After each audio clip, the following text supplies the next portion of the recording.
In the bitter winter of 1867, along the frozen stretches of the Oregon Trail where the wind carved sculptures from the snow and the cold penetrated even the thickest firs, a man named Jacob Brennan found himself facing yet another season alone in his small cabin tucked into the mountains of what would later become Wyoming territory.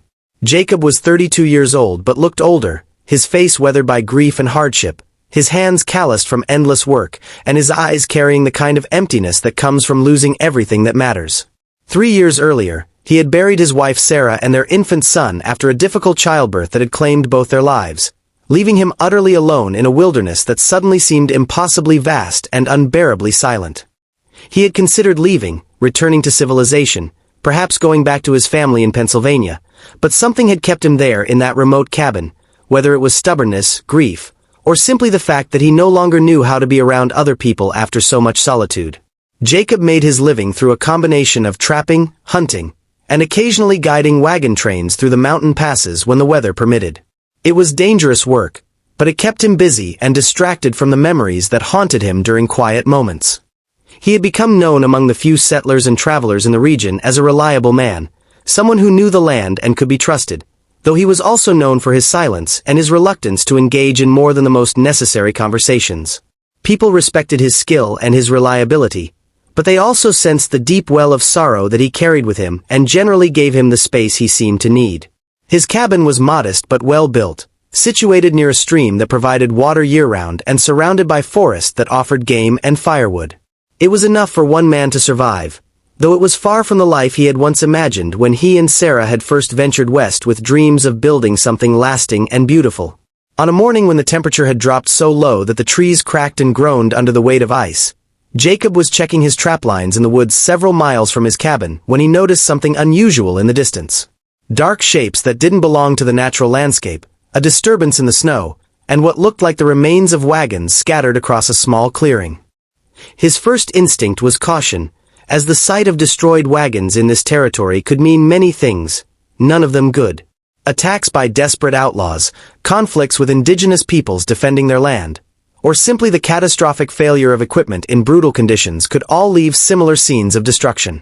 He approached slowly, rifle ready, scanning the area for any signs of danger or movement, his breath forming clouds in the frigid air as his heart rate increased with the awareness that he was potentially walking into a situation that could threaten his own survival.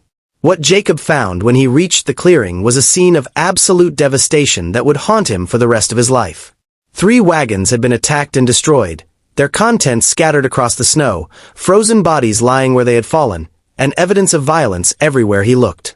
The attack appeared to have happened perhaps a day or two earlier, and the extreme cold had preserved everything in a grotesque tableau. There were 7 bodies that he could see, men, women, and what appeared to be at least one child, all of them having died violent deaths. Jacob felt his stomach turn as he surveyed the scene, and old memories of finding his own wife and child flooded back, threatening to overwhelm him. He knew he should search for survivors, though the logical part of his mind insisted that no one could have survived this massacre and the subsequent exposure to these temperatures. It was only because of his thoroughness and his innate sense of responsibility that Jacob checked inside one of the overturned wagons, where he found something that shocked him into immediate action. Huddled in the corner, barely conscious and covered with blankets and furs, was a young woman who somehow still clung to life. She was perhaps 25 years old, with delicate features that spoke of a life far removed from frontier hardships, and she was in desperately poor condition. Her lips were blue with cold, her breathing shallow and irregular, and she seemed only dimly aware of his presence. Jacob immediately recognized that she had perhaps hours at most before hypothermia and her injuries would claim her life, and without thinking about the complications or the burden he was taking on, he gathered her into his arms, wrapped her more securely in the furs and blankets, and began the difficult trek back to his cabin. The journey back was arduous, as Jacob had to carry the unconscious woman while navigating through deep snow and treacherous terrain, all while the temperature continued to drop as afternoon faded toward evening. The woman remained mostly unconscious throughout the journey, occasionally murmuring incoherent words in what sounded like an educated accent that seemed utterly out of place in these circumstances.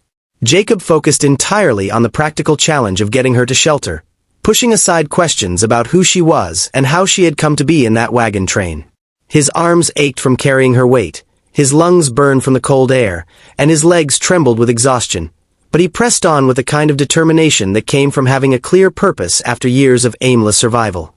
When Jacob finally reached his cabin as darkness was falling, he immediately set about trying to save the woman's life. He built up the fire until the small space was almost uncomfortably warm, prepared heated water and broth, and carefully removed her wet and frozen outer garments, replacing them with dry clothes and blankets. He had learned something about treating exposure and injuries during his years on the frontier, and he applied everything he knew to her care. Throughout the night, he sat beside her, monitoring her breathing, occasionally managing to get small amounts of warm liquid into her, and keeping the fire stoked to maintain the heat she desperately needed. Several times during that long night, he thought he might lose her, as she shook with violent chills or seemed to stop breathing altogether. But each time she somehow rallied and held on to life with a tenacity that surprised him. Over the following days, the woman slowly began to recover, though she remained weak and disoriented.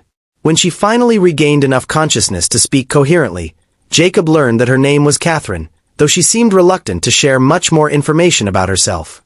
She had fragmentary memories of the attack on the wagon train, remembering chaos and violence and people screaming, but much of it was unclear to her. She asked about the others from her wagon train, and Jacob had to deliver the painful news that she appeared to be the only survivor. He watched as grief and shock washed over her face, and he recognized in her expression something of his own experience of devastating loss.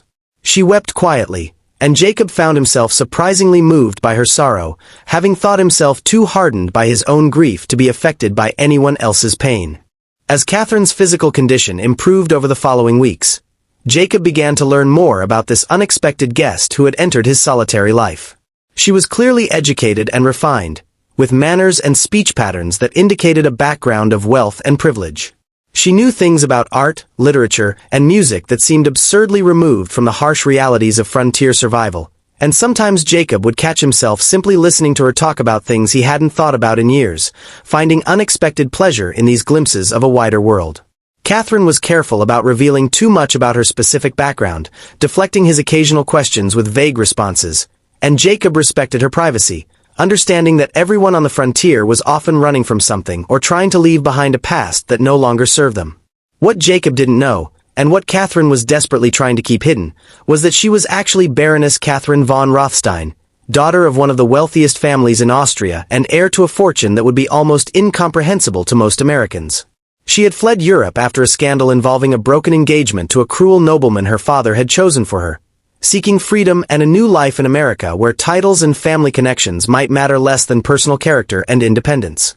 She had joined the wagon train under an assumed name, carrying with her only a small portion of her wealth in the form of jewelry and financial documents hidden among her belongings, planning to eventually settle in San Francisco where she could establish herself with her money but without her title. The attack that had destroyed her wagon train and killed her traveling companions had also scattered her belongings, and she had no idea if any of her hidden wealth had survived or if it now lay buried under snow and debris back at that terrible scene. Catherine found herself in an extraordinarily complex position as she recovered in Jacob's cabin. She was genuinely grateful to this rough but kind man who had saved her life and asked for nothing in return, and she found herself increasingly drawn to him as she observed his quiet competence, his fundamental decency, and the deep sadness that he carried but rarely spoke about. At the same time, she struggled with the deception of hiding her true identity, knowing that if Jacob discovered she was wealthy nobility, it might change everything between them. She had seen enough of human nature to know that money and titles altered relationships in fundamental ways, and she found herself treasuring the simplicity and honesty of her interactions with Jacob, where she was valued simply for herself rather than for her family name or fortune. Jacob, for his part, found his carefully maintained solitude and emotional distance beginning to erode in the face of Catherine's presence. At first, he told himself that he was simply doing what anyone would do, providing temporary shelter to someone in need until the weather improved enough for her to continue on to wherever she was going. But as weeks turned into months and winter maintained its grip on the mountains, he found himself looking forward to their conversations, noticing small details about her that pleased him, and feeling emotions he had thought dead and buried stirring back to life. He caught himself watching her as she moved about the cabin, helping with simple tasks as her strength returned, and he recognized with both fear and wonder that he was developing feelings for this mysterious woman who had entered his life so unexpectedly. The close quarters of the small cabin and the intensity of their situation inevitably brought Jacob and Catherine closer together. They shared stories about their pasts, though Catherine remained carefully vague about specific details of her background, and they discovered unexpected commonalities in their values and perspectives despite their vastly different origins. Jacob told her about Sarah and the son he had lost, sharing details of his grief that he had never spoken aloud to anyone, and Catherine listened with genuine compassion and understanding. She shared something of her own losses, speaking about the suffocating expectations of her former life and the loneliness of being valued only for what she represented rather than who she actually was. These conversations, held in the firelight during long winter evenings, created a bond between them that went far deeper than the circumstances that had brought them together. Spring came slowly to the mountains, and with it came the awareness that decisions would need to be made about the future. Catherine knew she would eventually need to return to civilization to access her resources and determine what remained of her wealth, and Jacob assumed she would want to continue on to whatever destination she had originally been heading toward. Yet neither of them seemed eager to discuss these practicalities, both aware that addressing them would mean acknowledging that their time together was temporary and that they would likely part ways once the weather permitted travel. The unspoken feelings between them grew stronger even as they both avoided directly addressing what was happening, each afraid that speaking openly might somehow break the fragile connection they had built. It was Catherine who finally broached the subject, though not in the way Jacob expected. On an evening when the first signs of spring were becoming visible outside the cabin, she told him that she had something important to share, something she should have told him long ago. Jacob braced himself, wondering what revelation was coming, and Catherine took a deep breath before explaining her true identity and background. She told him about being a baroness, about her family's wealth and position, about the life she had fled and the resources she still had access to. She explained why she had hidden this information, fearing it would change how he saw her and how they related to each other. She concluded by saying that she would understand completely if he felt betrayed by her deception and wanted her to leave once travel was possible. Jacob's reaction was more complex than Catherine had anticipated. He was indeed shocked by the revelation, struggling to reconcile the refined woman sitting before him with the almost mythical concept of European nobility and vast wealth. He felt a flash of anger at the deception, understanding intellectually why she had hidden the truth but still feeling hurt that she hadn't trusted him with it sooner. But as he processed his emotions and thought about everything they had shared over the past months, he realized that what mattered most to him wasn't her title or her money but the person he had come to know and care for deeply. He asked her directly what she wanted, whether she planned to return to her former life or if she was truly committed to building something new in America, and he made it clear through his questions that his real concern was whether there could be a future for them together. Catherine's response was immediate and unambiguous. She told Jacob that the months she had spent in his cabin, depending on him for survival but also discovering who she was without the trappings of wealth and title, had been the most genuine and meaningful period of her entire life. She said that she had no desire to return to Europe or to the kind of life she had known there, and that if he would have her, she wanted to stay with him and build a life together in this wild and beautiful place. She acknowledged that she did want to eventually retrieve what remained of her resources, not out of attachment to wealth itself, but because those resources could help them build something more substantial, perhaps help other settlers in the region, and provide security for any family they might create together. Jacob found himself facing a decision that terrified him precisely because it mattered so much. Opening his heart again after the devastating loss of Sarah and their child meant making himself vulnerable to that kind of pain again, and part of him wanted to protect himself by maintaining his emotional distance. Yet he also recognized that Catherine represented a possibility he had thought lost to him forever. The chance to love and be loved, to share his life with someone who truly understood him, and to build something meaningful that might honor rather than betray the memory of what he had lost. After a long silence during which Catherine barely dared to breathe, Jacob reached out and took her hand, telling her simply that he would be honored if she would stay and become his wife. The practical arrangements that followed Catherine's revelation and their decision to marry were complicated but not insurmountable. When the mountain passes finally cleared enough for travel, Jacob and Catherine made the journey back to the site of the wagon train attack, where they found that many of Catherine's belongings, including the carefully hidden jewelry and documents, had survived the winter preserved under snow and debris. The sight of that terrible place affected both of them deeply, and they spent time giving proper burial to the victims whose frozen bodies had remained where they fell. Catherine said prayers over the graves in multiple languages, and Jacob built markers that would at least temporarily identify the site. They both understood that Catherine's survival while all the others had perished was a twist of fate that could easily have gone differently, and they felt the weight of obligation to honor those who had died. With access to her resources restored, Catherine was able to begin the process of establishing her legal presence in America under her true name while also making arrangements to marry Jacob. The revelation of her aristocratic background and wealth caused something of a sensation in the nearest settlements when word began to spread, and people found it almost impossible to believe that a European baroness was choosing to marry a simple frontiersman and live in a remote mountain cabin. Catherine faced pressure from various quarters to reconsider, with some suggesting she was making a terrible mistake and others clearly interested in her wealth for their own purposes. But she remained firm in her decision, making it clear that she had chosen her path carefully and that Jacob was the only man she wanted to marry. Jacob, for his part, struggled with the attention and speculation that came with Catherine's revealed identity. He had no interest in her wealth for its own sake, and he made this abundantly clear to anyone who suggested he was fortune hunting. Some people respected his integrity while others remained skeptical, unable to believe that a man wouldn't be swayed by the prospect of marrying into such wealth.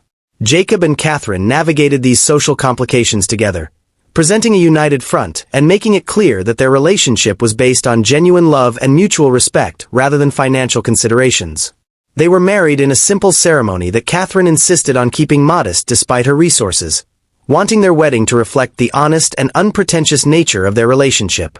The early years of their marriage involved finding a balance between Jacob's simple frontier lifestyle and the possibilities that Catherine's wealth created. They improved and expanded Jacob's cabin into a more substantial home, but they did so in ways that respected the landscape and maintained the character of the place that had brought them together. Catherine used portions of her wealth to help establish schools and medical facilities in the region, feeling a responsibility to contribute to the communities that had accepted her despite her unusual background. Jacob continued his work as a guide and hunter, not because they needed the income but because it gave him purpose and kept him connected to the land and skills that had sustained him through his darkest times. They faced challenges and prejudices from various directions as their life together unfolded. Some of Catherine's family members eventually tracked her down and attempted to convince her to return to Europe or at Leah.